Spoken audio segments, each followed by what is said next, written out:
Assalamu alaikum wonderful viewers. Welcome to the Political Hour here on Eco TV International, the People's Choice. We are a global news network dedicated to providing diverse perspective on key issues that has made impact in our community.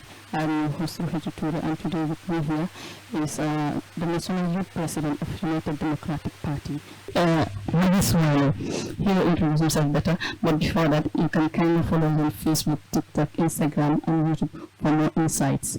And sponsors are also invited. You can call on the various numbers on the screen to sponsor this program. Assalamu alaikum salam, Rohi. Thank you for having me. I'm glad and appreciate to be here. Thank you very much. Well, regarding to the youth participation in politics, how would you assess the level of youth participation in politics today with the previous years? It's somehow, to me, is imbalance. Okay. Compared to the expectation I thought young people would have learned and then continue to, and so could they have their say in the Gambian politics. They are though coming, they are doing their quota, but I think it is lacking in some areas. Because when it comes to political campaigns, when elections are coming, young people are used to occupy space in the Gelegeles, at the Bantabas, doing all sort of political activities at that time. But when we vote, voting, normally we relax. Okay. We don't follow up for what we voted for. In any campaign cycle, if you want to know that what you have done should bring you a benefit, you should be able to follow up with accountability. Okay. But young people are not participating in politics to hold leaders accountable, particularly when they elected you in government. So to me, it is lacking. It's not as expected. We should have been voting, yes, turning out and vote massively. But at the end of the day, we should have also seeking political positions. And if I say political position, it doesn't necessarily mean that one has to be president. Okay. As a youth. No. What I mean as seeking political positions or decision-making positions, it is wider, bigger than presidency. To be president, that's one. But we can occupy a lot of spaces in the political environment and have a say in changing our own life, shaping the future for our own self, without only being elected as a president. So I think we are not much motivated to be seeking political positions, particularly women.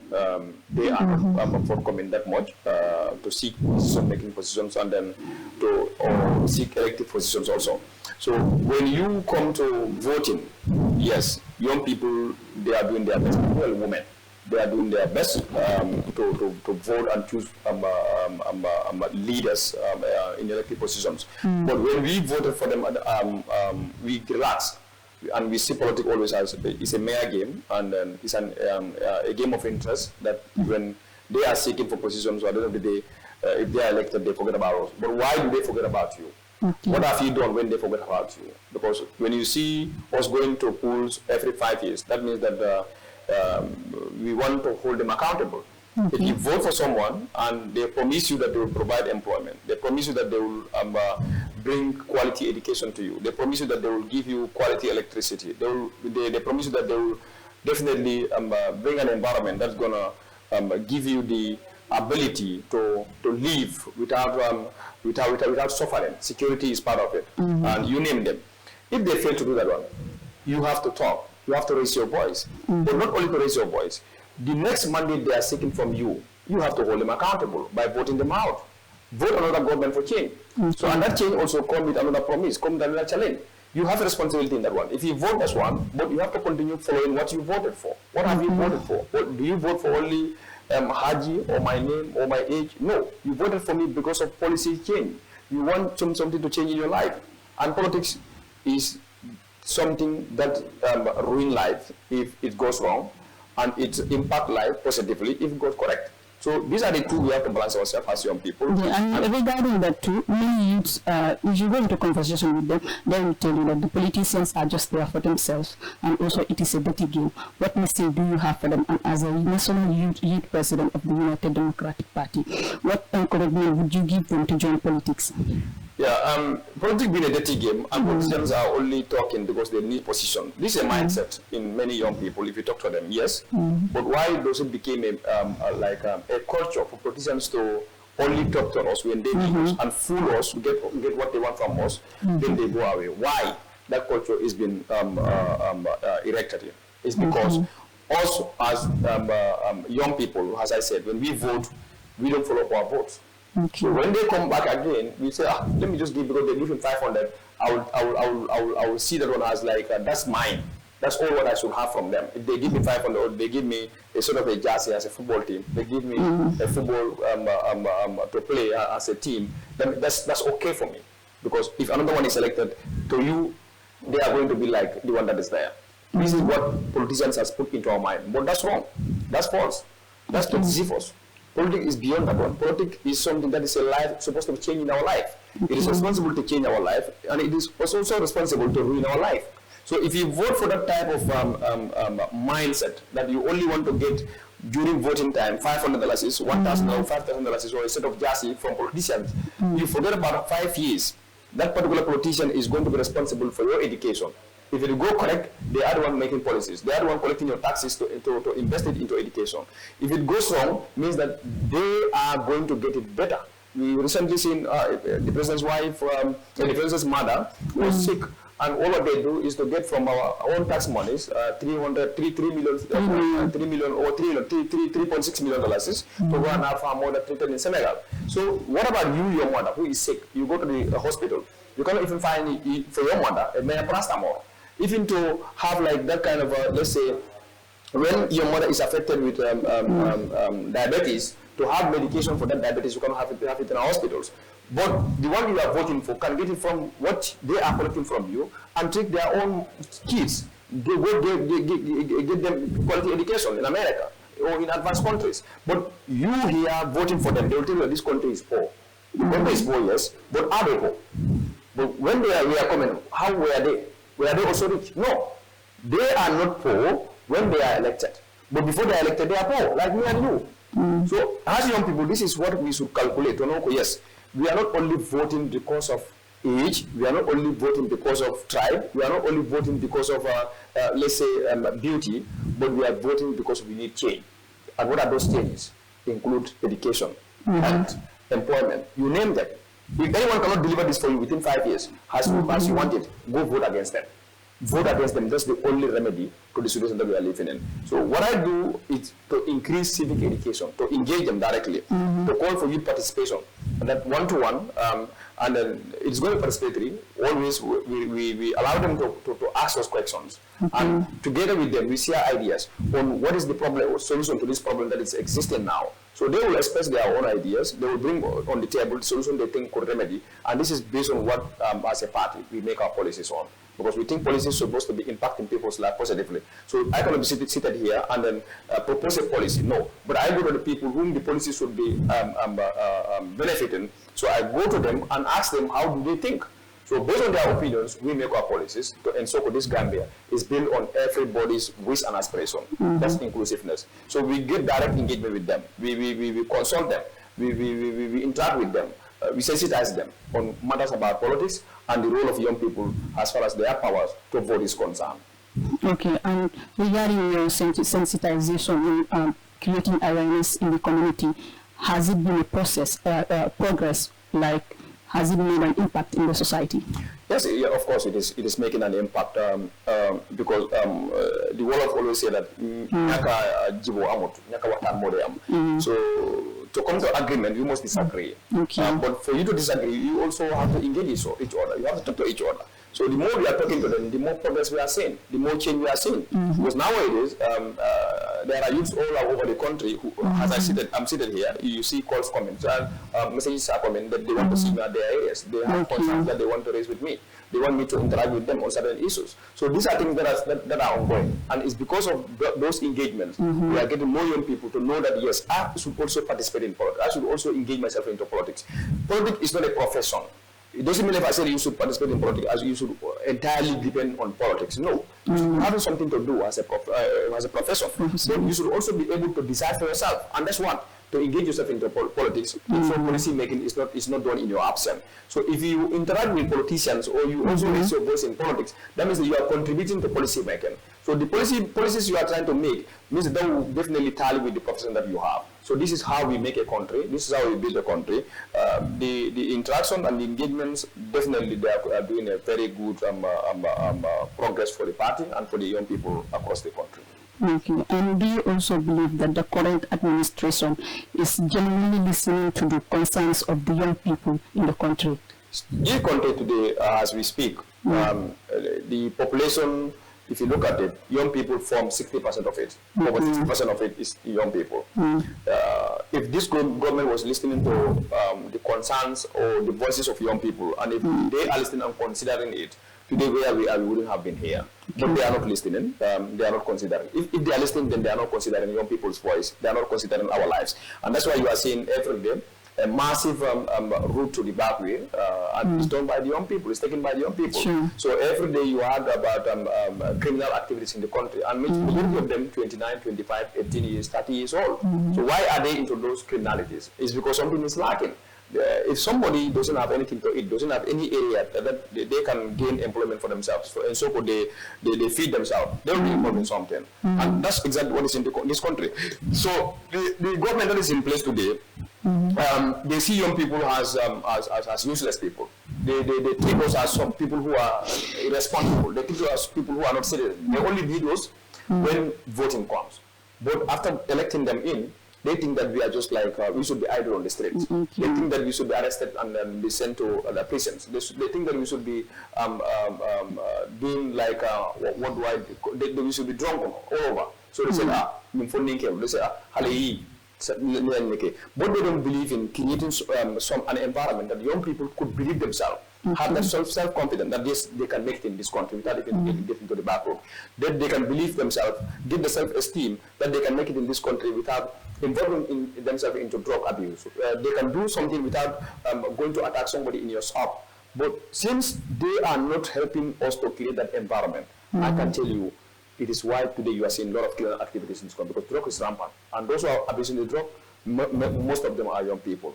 So why are they doing it? Because they don't have the employment. Why are they doing it? You mentioned it here. They see politics as a dirty game. They don't believe, they don't have trust in the government. They don't have trust in the politicians that are leading the government, because they think they won't be able to provide them the solutions that is really affecting them as far as the problem is concerned. So that's why you're seeing these problems are created. But hadn't been they are taking young people's affairs genuinely and seriously, I believe where we actually wouldn't have been there, definitely. And as the youth president of the United Democratic Party, what are the steps that you are taking to make sure that the voices of the youth are heard? One is using this platform to talk to the government. The second thing is to interact with young people, and also in any opportunity that comes, when I know decision makers can hear me, I do make myself available to those platforms. And I talk every day on media. I'm there to interact with them in their respective areas, to know their concerns first before I talk. So whatever I'm saying, I heard it from young people. I experience it with them. I know how they feel. I know what they are going through. So if I'm talking, I'm not talking as Haji. I'm talking as somebody who is concerned with some people in the society who are called the majority of the society, and they are falsely being termed as the cream of the society today. What people are defined as the cream of this country. But the cream of the country is being poisonous today. So if they are poisonous, what do we do to ensure that cream benefit us without killing us?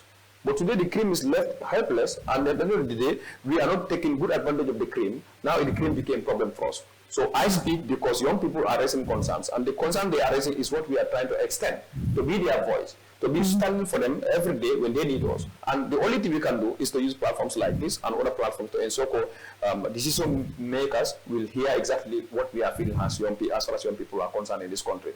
We are not helped. We are not being provided any opportunity. When you come to voting as elections, as I said, they will throw us on top of the legalists. We will be dancing and clapping, mobilizing for them. But if they are elected in those terms as inexperienced, or they don't have the experience, they lack the experience, they lack A or B or Z. So they don't create policies that can definitely develop you from being inexperienced to be experienced. So you go and seek job, look at your CV, they say they need 5 years experience, they need 6 years experience, 3 years. When you are only graduated from school, where are you going to get that experience from if you have an opportunity? So we are not fairly being treated.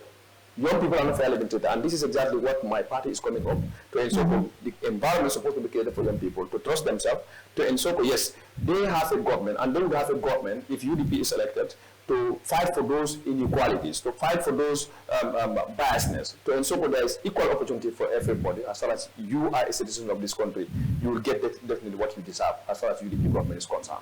Okay. And many youths are saying that they have graduated with good grades and they are sitting at home without doing nothing. They say that the things that they've learned in school is not available in the job market. So when the United Democratic Party is elected and put into power, what are those things that you are going to do to make sure that these things are eradicated and what are learned in the school are provided in the job market? Yeah, the job market evolves.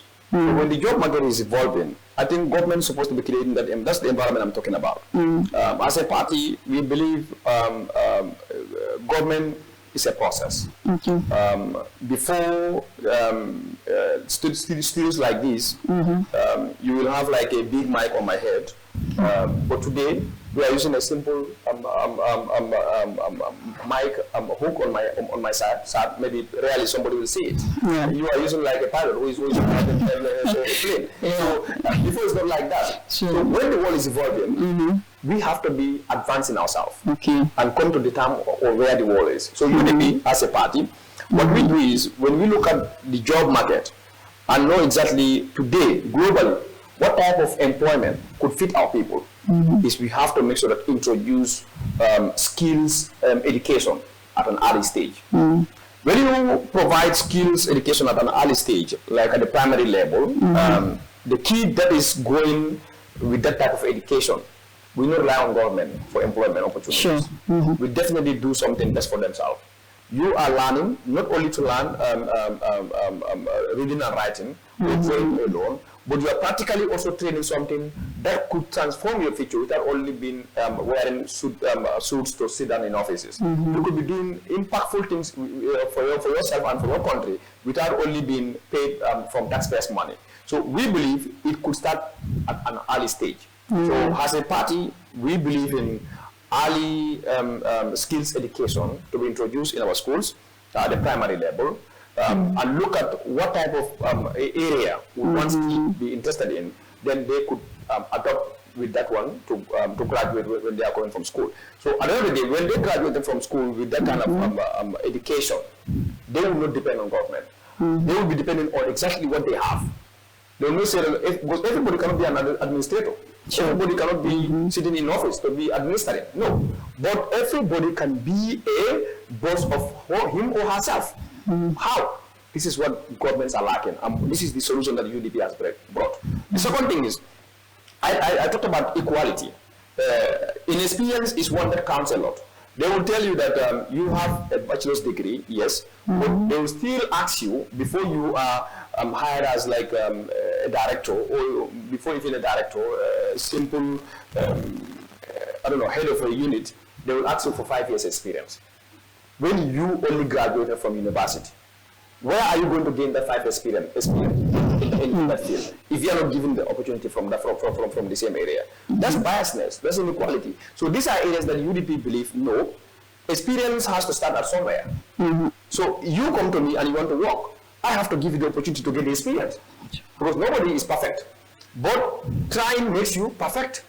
When you come newly, you come with dedication. That's what we need. The second thing is experience. You have to be given the opportunity to work there to get the experience. So those are the things we will promote practically to ensure when people are graduated, even before they are graduated, they will get experience because they will be attachment. This is what many countries did. When they know that there is potential in the university, they will ensure that those students at the university are attached at somewhere and they will be graduating with experience. Instead of starting fresh, they will graduate the practical experience. So UDP, that's an area that the party will also be looking at, and then so there's equality in the job market. The third thing is to widen the tax base. The tax base. Tax base, when you say widen, it means that it's not going to be excessive taxing of people. No, you have to look at an environment where I have to encourage more investors to come. So how do we encourage investors to come? That is to create some efficiency and effectiveness in the environment that is provided for. So one is to have reasonable taxing system.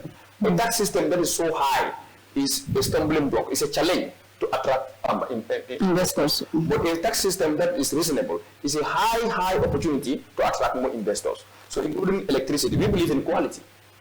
Electricity is in the Gambia. Yes, people are saying, no, but do we have the quality in the electricity?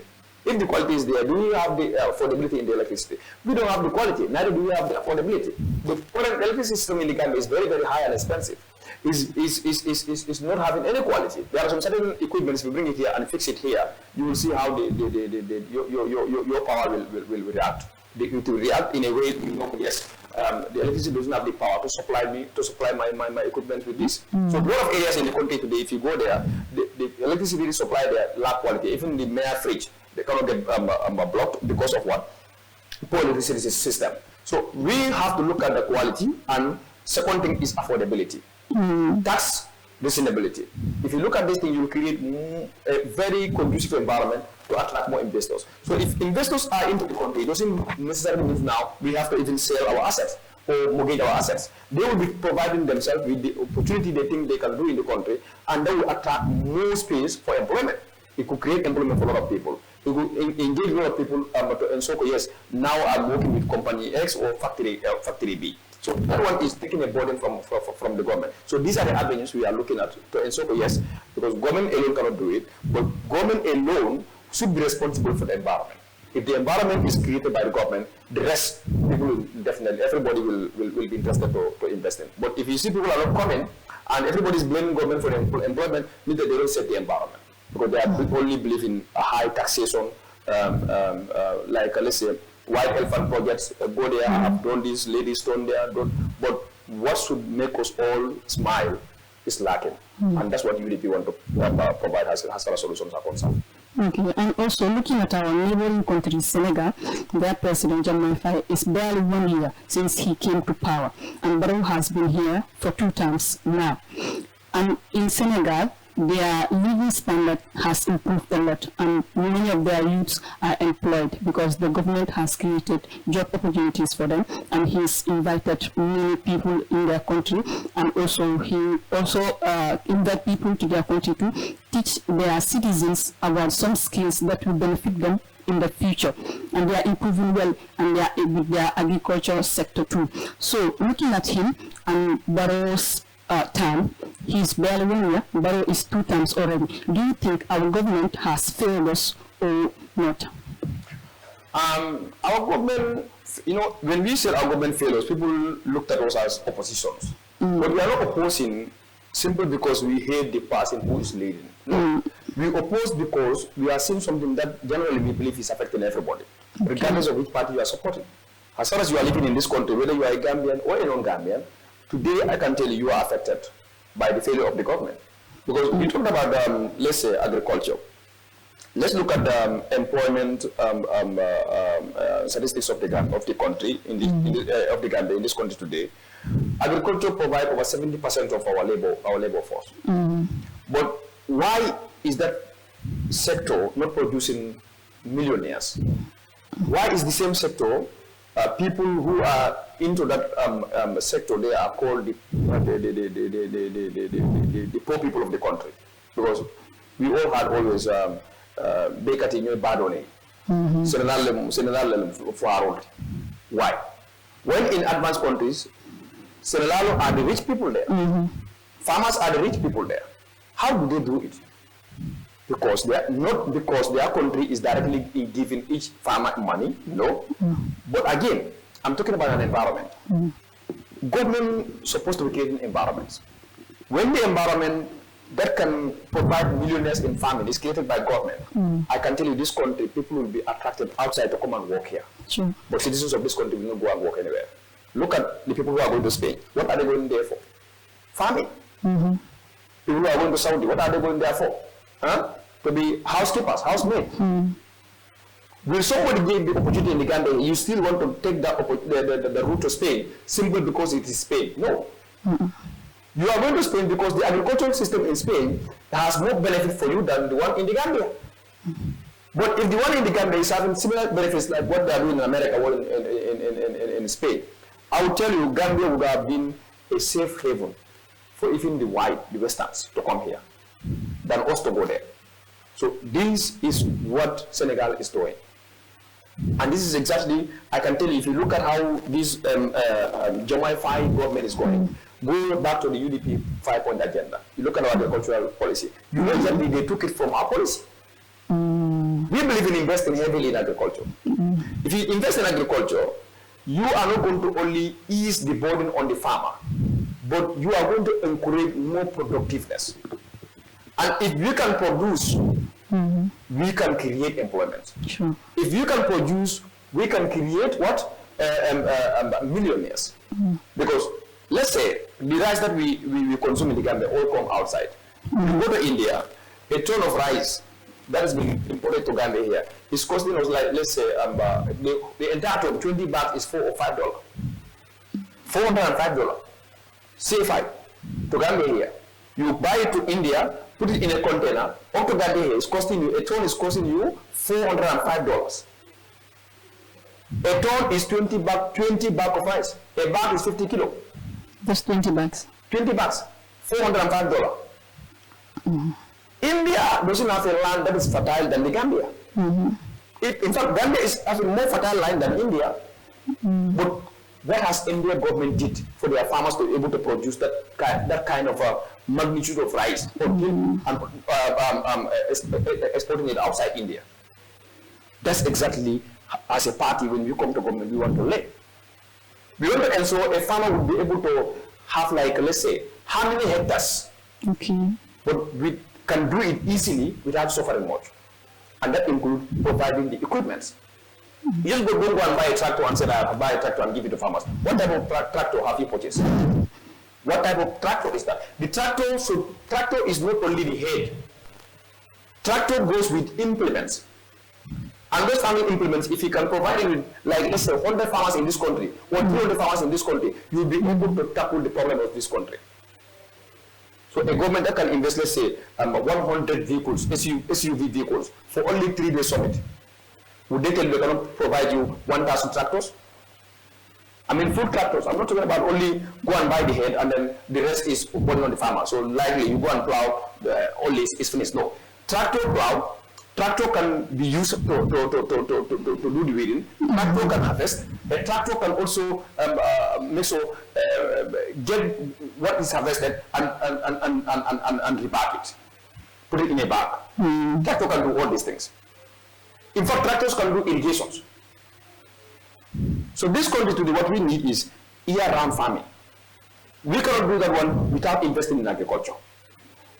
So this is why the UDP said when we are elected in government, the Maputo 2002 agreement, intellectuals, global leaders, experts, agree that if any government, serious government, in Africa here, invest 20% of your budget, 10% of your budget into agriculture, that country will say bye-bye to poverty.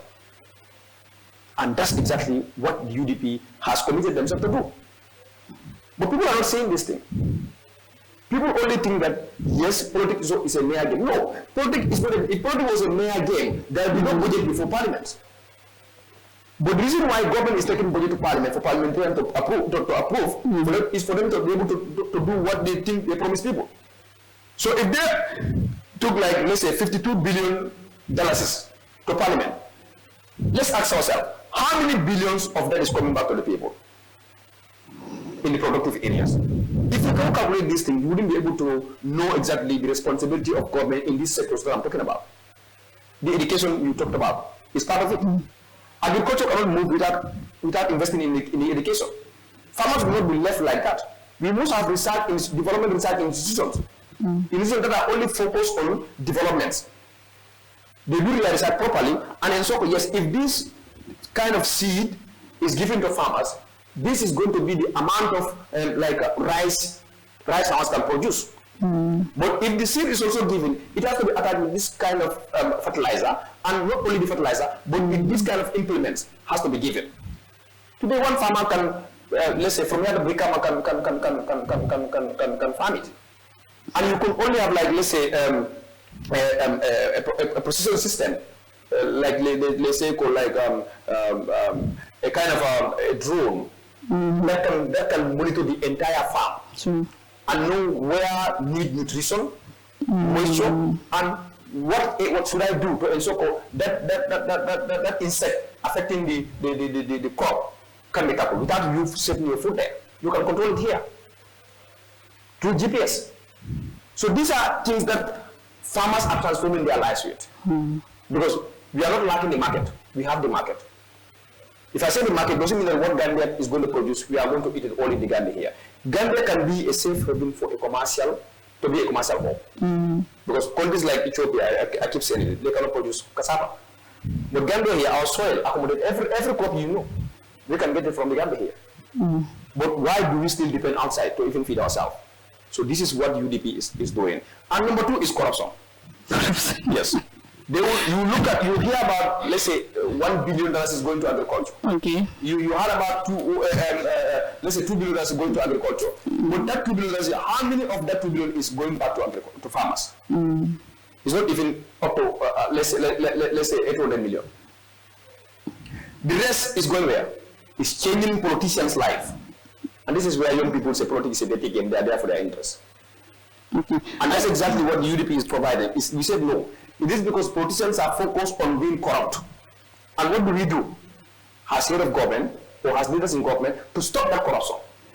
You don't mean that you will not say somebody not to steal or not to be a thief, but if you steal our penny, our $1, we are going to teach you a lesson.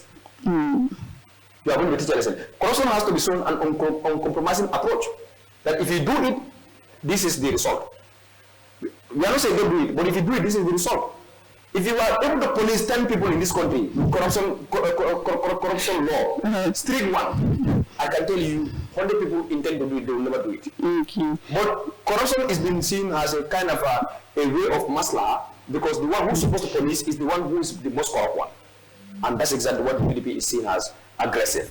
Okay, and concerning corruption, what consequences has corruption had on education, healthcare, and job creation for young Gambians?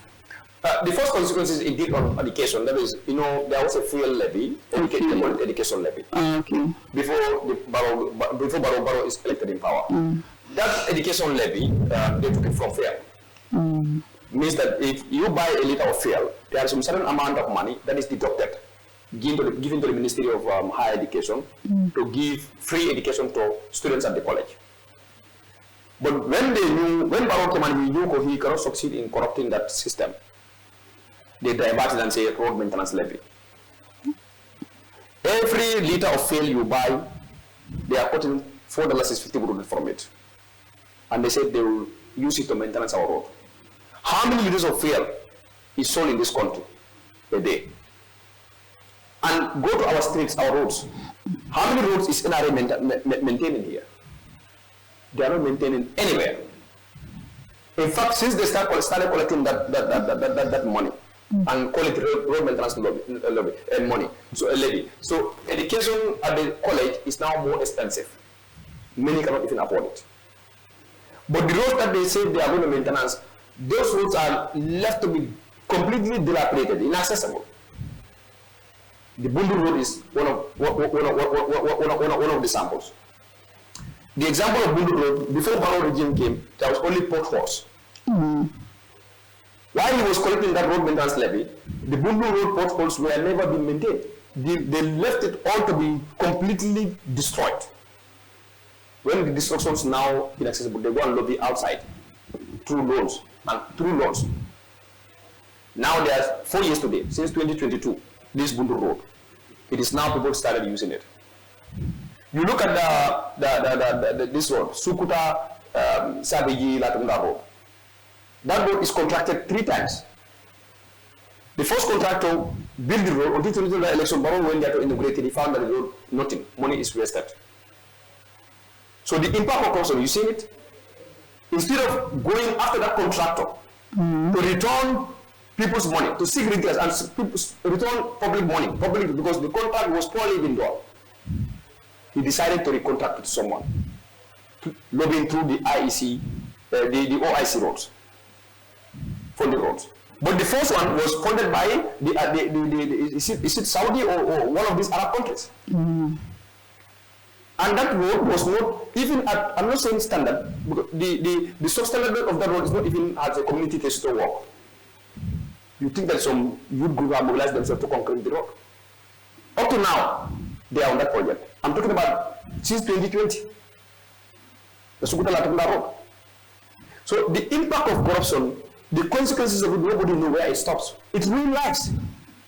Because those millions that have been twice spent on that road could also construct another roads at different areas. So some people are now being denied roads because of a poor construction of someone. But it's not the contractor. It's the contractees, the ones who give the contract, are the ones who are benefiting from kickbacks. They cannot prosecute them because secrets will be revealed. And the impact of corruption not only on education. Look at our tourism. There were eco hotels, hotels that the Ministry of Tourism has, the tourism board has said they will be building. But up as we speak, some of them they said bushfire has burned them. I'm talking. Okay. You go to Bara here. How can bushfire burn the Bara Ecology Hotel? You go to URL, the Sotuma one also, the same fire, bushfire also, burn that one also. So do you think something is fishy there? Not only fishy. Not only fishy. The same people who say they are building are the same people who are burning them. Okay. That's the hard fact. Because up to date, nobody saw the investigation, nobody saw anybody arrested. And we have not even detected a bushfire coming outside and burn that area. The proper investigation not even, it doesn't even start. I'm not standing for. So you go to the Ministry of Fisheries. 2020, we all knew, December 2019, that ministry also was set on fire. Every document that is valuable was burned, including cash books. They burned it all. Up to date, nobody knew who burned it. And investigations revealed that there was somebody behind it, because the fire was not just merely been set. It was not like a natural incident. It was someone who was behind it. If you look at the explanation that the PRO of fire service gave, you know exactly it wasn't a mere fire. It was a conspiracy. Okay. But so you are planned. Yeah, planned. But how be more over a body? How be the only momo and borrow a task force on over investigate? The task force of the board even today, Moma. So how do you think your casa contributes? Corruption is ruining our life. The consequences nobody can say. How many millions of that? Fake more, more Joe, Astara Kodo to that. When they were buying agriculture, Sekolto, Kodo Benta and 5 million Tasman effect. Nobody is sharing anything about it. So, Sela Limba, Karamo Limba, everywhere is affected. Tana Jarabunda, Egi, Muligi. Tourism board, chairman, a former chairman. The board chairman, the amount for the Ministry of Mingerungi. Najal will always but I'll be the more prosecute. So means that you can steal public money, use it for everything you want to use it on, and every day you are only been given a sack letter. Maybe. Or a transfer. A transfer. Now man Tibabo Bola will not go or 10 million malaria fund control fund 10 million. What a million for so instead of benefiting from 10 million, they have also put 10 million for all. Yes, sort of free 10 million. Boy, I asked you, you go to Haji. It are not about good to 10 million cut house and the you instrument and knew it in front of Okay, to remind you again, we are watching Eco TV International, the People's Choice. This is the political hour show with me, Haji. You can follow us on Facebook, TikTok, Instagram, and YouTube for more insights and for more interesting episodes. Sponsors are also invited. You can call on the various numbers on the screen to sponsor this program. Well, we know the corruption GB, say, about Gambia Tarandel, say, we come borrow power. For it believe that we want to investigate the government. barola na barobe lo ni am siringi da malaka jidi wala basi wala na kama ifa de nyoli do ni siba moy kana ka fo mo len ko ni mo ko na la ndala exile. So the anxiety to go to exile, the UDP government, the anxiety to fight against UDP is because they don't want to go outside. Why are you going to exile? Muna na exile le banko. Muna di wala. Ye mune ki. Iban fenke muna na mo fenke le. Hani ni ban fenke hani mo ban fenke le o ite talo la because duwa bi duwa me sansa. But then this is the go ka ye borla. If mo ya le menge. Kule bi de me ala ko mo ko sino dal. Même si sino dara ka sutura. Parce que le ma ko ye naji. So Baro Mbele Naje as a president, Ntama for UDP must after anybody. But we will fight corruption. Okay. So if you are corrupt, you are ready. Because Banco Talan what? One compromise. And don't Maslafana. Nia can tell us an individual. Yakusin double as an individual, more than who will need to. Atrealo of the Amphalabank, until I'm the bank, but Nia Banco Bela. And then Banco Bela told Tanganilla. No way. No way. So UDP Masakunda is going against corruption, but not individuals. Unless if the individual knows, yes, he has violated the law. I do Altinya, Kabanko to do on Tatinya. Yalo will not follow the money, we need to Masakula. And we need to be Dokula because you bank Manta Dokula UDP in another year. But because of my Ikita, ye Kali, you took oath. Kapun bangku na da bala bangku sura to mata ngandal wo sura to bundu tanda ni me wotinya ite no mo ke tefide bo ani ma ani to banta ngora wala enforce la so baro ele ala ta ko talba fa man ko ban nalo ne ko adu dango ko la jan o moto la ko businessman lo wodi atala ay to ala ko dalo dal ko dal mi alo ko businessman lo ay ate alo ala mo do na da ko na ko akara aso na fala moy almawo fe recent no benda ko fana bo fana jora ko do la me kana ninka so sai ni ngata o bebe ka lu sai ko bugo ma bono ite alo go bembe ke kanje fo ya no ka dum mandani membe ka wala ma sukula pale to kun dalal par ko maksala membe ke ka Senegal na bolal so ki defaro ni sila wala beka but the info la ni la wanda ko UDP government is not going after individuals but corruption you going after them so whoever is into that shoe prepare you know where you belong to. Absolutely. Okay. Fala Nigeria. Youth soul ani kara hali mbala na sister soul jama babeje ika if I'm involved into this irregular migration.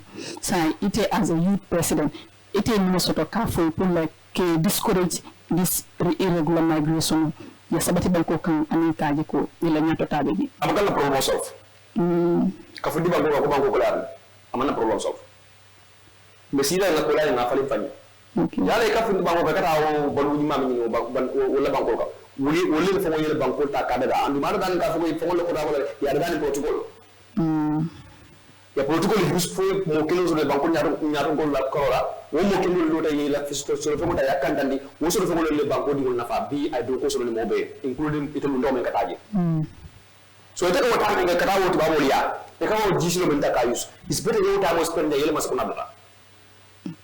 Masakuna do da doron ko la bala ba min masakuna man da hay ta yi ko do ni jadi atina fa because na ka wala dollar ke na fa bi ne wona do jam wote na fa ala sa ko wala dollar wo kam family inter family mo la ko samanol ba bi ifin sa fa dollar ko sama mun na dala so tinyar sefa ben 2019 around that sefa weekly abenu dala so ko fa tan sayla na sefa 300 bi o sefa weekly o $620 ni ma wala so dollar. No, last week from the farmer change $620. $620. So you can attest that. So ankara no muka kawala masakunda. Nka memfo wala. So that night ko sefa $620. Ni ta sefa so wala. Ere na bagaso ben sa ko Senegal ni no defo abesonal ba. Atesonya la. So na do bagaso be yalo ayenda ka findino gambe jam. E mo masakunda me yalo ka sala mo simbunde free on fo findindi jam. Ito ko yebol wala ya assist wala ta assist Senegal. Ilo banko kan ko la bela fala. And now it affect abedu na edu affect ayedu affect na it affect ayedu bama na bama affect ayedu affect sani ko bango kan Spain no le America fo ko ki ja sure wo ko do bakki le jang ko do intena fa no la ite ba ko buge fan jana ibanda men ja to ko alhamdulillah so until unless na lam fan na ko bango ko la nyaale bango do sa la na mbunya na kate fa kate duni na le pour se ko konti bondi imam pare ko wala ke am ko la ba ko ngata bay Bible is not the solution at all. Europe man the solution not. Sometimes ninga visa ka tamara minna mo ka ko bo mule na wala ni ngala dinga disen la me ba na jaman visa bring ata ani mas mele sunu ka kilmoti na ka se mo ka ma Haji tel mi kan taro e gaje Austria disen ni na ka tanu ni manda na I participated through Zoom conference. Okay. During Monday, the ticket was very expensive. Because it was very international. So it's better I have another mechanism. I requested to participate through Zoom. So you are for the role of me. In Abel and Yabela, we want physically put a mail. But in contributor to Yabela, very affordable. I'm missing the book column. That's why I'm in Yabela. So I believe pour mo ko ko ñam ñamel ndemal la fi ñaal bu fele ndax tay la ba ko ñamel fa ko ko ñaal but I don't want to abandon my content kada CJ content kana bango dara hani man ta bango dara because wolte nan ta bango dara ante ndebe bango dara wodu ko to ko use ki bango dara ndebe fa la ko to use la ko kana bango dara ta mal na ko kala I still go to my garden I still do what I can do nabalu ni way nan damel na dangi by political I see that role is responsible for my life. So political means I'm ready to die for that. So I don't know funding it doesn't last. The world you see the war in America, Donald Trump it's going to affect everyone. So now so until and unless we trust that our country we will continue to be termed as a developing country and a poor country. Why we are not poor? It's false. Gambia is rich, Africa is rich, but Africans are poor in attitude. Okay. Because we don't trust ourselves. That's not the way. We have to adopt the modalities that accountability has to be there by force. You either do it or you are out. Someone comes because we are paying tax. Nunga bugo ngati bosan kama bosan kasu bosan yo sukuro le kawo ngadi la free e bukan la free adu mo ngabo ni ngasan ngana ngana mo jo yo na mo ni wolo masukuna samaka ko masukuna ina nyato ko ni ko ko miskil bango ma ko le man ko ya Ini so jije. This is what we should adopt. Hindi mo ko kasi bango bandal. Haji wa ito bang kami ko diyan. Kajama diari mo tayo banjang fakan ni sa ito mo ni si soro ka kumula outside. Momo ni medawa da 2026. Bango kumakala ka bangka na bango kumaka. Ibe gande bang. Nim bang ko salon ko atura ko. Karo bi. Senegal bridge. Ya bondi la man tam bloko. Abulun tong la bloko la. Kambe ko to sorti. Lungon la kununko. Iko sala bete le bloko la. Bar belbe lunji gamban ko gwanno wasu dan belbe wol kasaro da malla ji. Ko. Ite mama sin san tanatu imam ba drogon tanarji joran ko to le mentaraji bi ko tene buge laaje say awafin ko la ko so woni wafin sanjitan sa ya tayle wala na poro o man tam bloko la bi gamse wala job ma wala sales market ko yo wala wafin la bo wafin ko tatal sala na geje mo wala ko ta damet na geje so banku kumakal be ardom li do gis yo lay haji de mamay sosé de lay dedet yo yaay pol bi mamay sosé bi wala mamay sarawole bi wala mamay jola bi way fuñ boko moy gambe ndan de gande ni man ñoo jibe ko haji de mariam ya ka terolde ba ñu ko won na banku ben tamade be fokala so banku kumaka wala be Okay, Baraka Bake, thank you very much for joining us today. You are watching Eco TV International, the People's Choice. You can join us every week by this time on Eco TV International, the People's Choice. This is the political hour show with me, Rohito Ture, and today my guest was Haji Suwaneh, United Democratic Party's youth president. Thank you very much for joining us, sir, and we'll love to have you again next time. No problem. Bye-bye, till next week, inshallah.